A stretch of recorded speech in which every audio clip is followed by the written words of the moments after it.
Olá,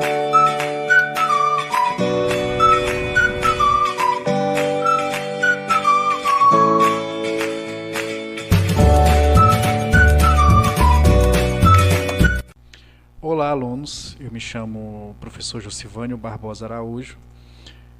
Eu sou pedagogo, especialista em educação, também com formação em matemática e física pela Universidade Federal do Oeste do Pará, com pós-graduação em metodologia do ensino da matemática e da física. Neste ano de 2021, estarei trabalhando com a disciplina de matemática com vocês do sexto ano e desde já desejo todo o sucesso necessário e estou aqui para contribuir nesse processo ensino-aprendizagem. E nossa primeira aula desse ano letivo é sobre o sistema de numeração, algo que já aprendemos, vocês já aprenderam nos anos anteriores, mas nós precisamos relembrar como surgiram esse sistema de numeração, ok? Então vamos lá. Nós geralmente questionamos como surgiram os números, ou como que o homem primitivo resolveu essa necessidade de contar coisas, de contar os objetos. E você se pergunta muito sobre como é que surgiram esses números, né? Como que foram as primeiras formas de contagem, se esses números foram criados ou se eles sempre existiram. E para entender isso, nós precisamos compreender como que esses homens viviam. A história chama eles de os homens primitivos, né? Os homens das cavernas, vamos dizer assim, numa linguagem mais coloquial. Esses homens, eles caçavam, eles pescavam, eles colhiam frutos, geralmente moravam em cavernas e para se defender eles utilizavam paus e pedras. E alguns registros históricos que ainda existem hoje, sobretudo nas cavernas, mostram alguns desenhos que eles utilizavam. E entre esses desenhos, que mostram a forma de comunicação, tem alguns riscos que nos dão a ideia de contagem. Passado alguns anos depois, alguns milhares de anos, claro, surgiram as primeiras civilizações mais avançadas. E dentre essas civilizações tinha algumas profissões, que podemos citar aqui os pastores de ovelha. E esses pastores de ovelha desenvolveram uma forma de contagem bastante peculiar, que nada mais era do que uma assimilação de animais com objetos. Na matemática, nós chamamos isso de correspondência 1 a 1. Como é que funciona?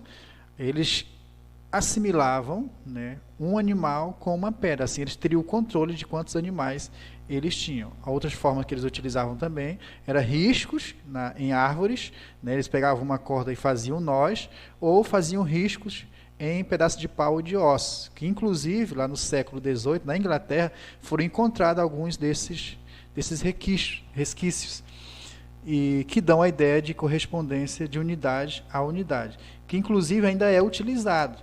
Quando vocês estudaram na educação infantil, as professoras levavam, né, caroço de milho, caroço de feijão, para assimilar a quantidade com o número.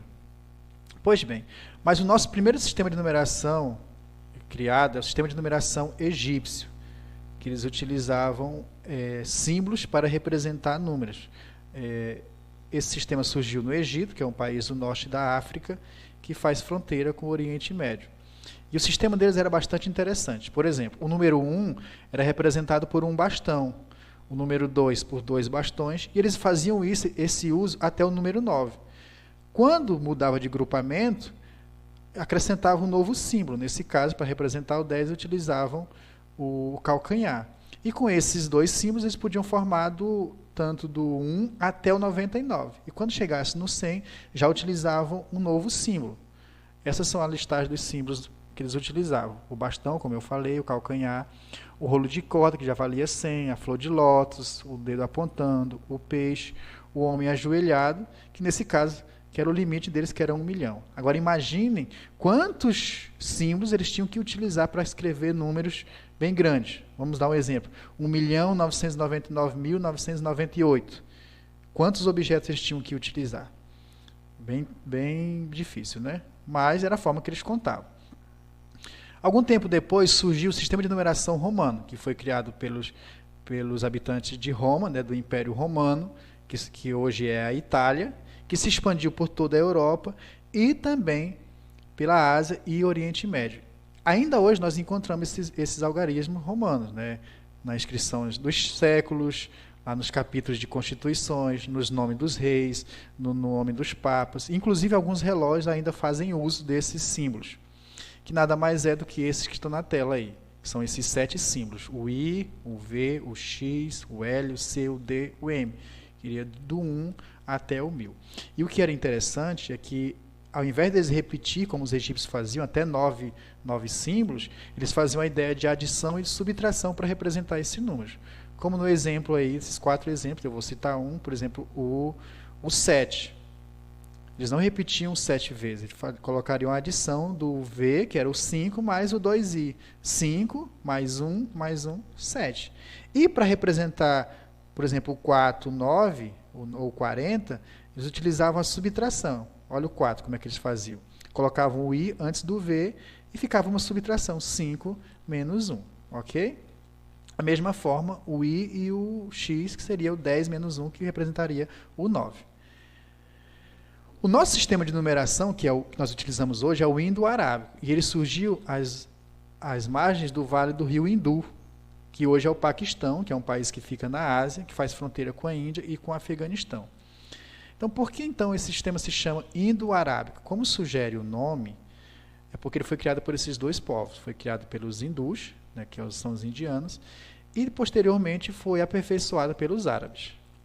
E as características desse sistema de numeração é bastante interessante. Ele é simbólico, como os outros, né? Possui símbolos também, que nesse caso aí são esses 10 símbolos que você está vendo. O 1, o 2, o 3, o 4, o 5, o 6, o 7, o 8, o 9 e o 0. O nosso sistema de numeração ele tem base, a base dele é 10, ou seja, grupamentos de 10 em 10 e vai mudando à medida que for passando esses grupamentos. Ele também é posicional, o que significa que o mesmo símbolo representa valores diferentes, dependendo da posição em que ele ocupa. E o 0 indica a posição vazia, ou uma casa vazia. Esse caso, geralmente, ele serve para completar os números bem maiores. O nosso sistema de numeração ele é aditivo. O que significa? O valor de um número é obtido pela adição dos valores posicionais que esses símbolos adquirem nos respectivos lugares que eles ocupam. Por exemplo, o 425.